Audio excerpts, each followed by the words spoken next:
you have to believe in two things to get something done.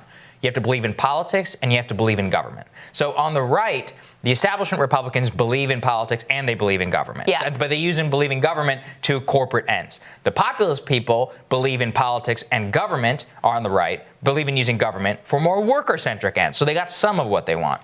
Now, who are the people who are irrelevant? The progressives and the libertarians. Libertarians because they don't believe in government.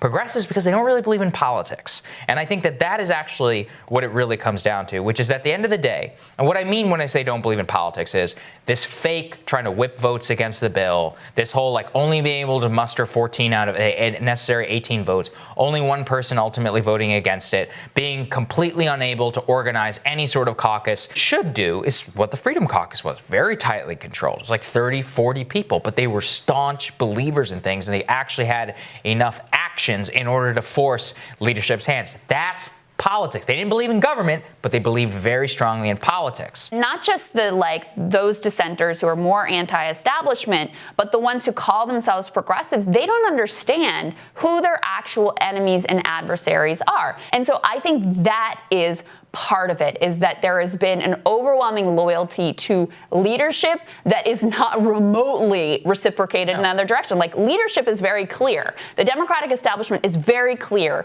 that anyone, not just who would challenge their power, but anyone who even holds an anti-corporate ideology is their enemy. But the people who hold that ideology don't seem to understand that. Yeah, I think that's right. And what I mean by politics is exactly that, which is understanding power dynamics and how to accomplish what you want, which is ultimately, if you're not willing to go up against leadership and you're only willing to pay lip service to something, then you don't really believe in actually getting and using power in order to accomplish the ends of which you told your constituents. That's ultimately your job, and especially as a political leader. This is what talked about earlier with Bernie Sanders, which is that always being, trying to have it both ways, being the anti-establishmentarian, being a member of Democratic leadership, being the guy who's going to go against the Democratic establishment, and being the guy who says, yeah, I think Joe Biden could beat Donald Trump, and I'll vote for Joe no matter what.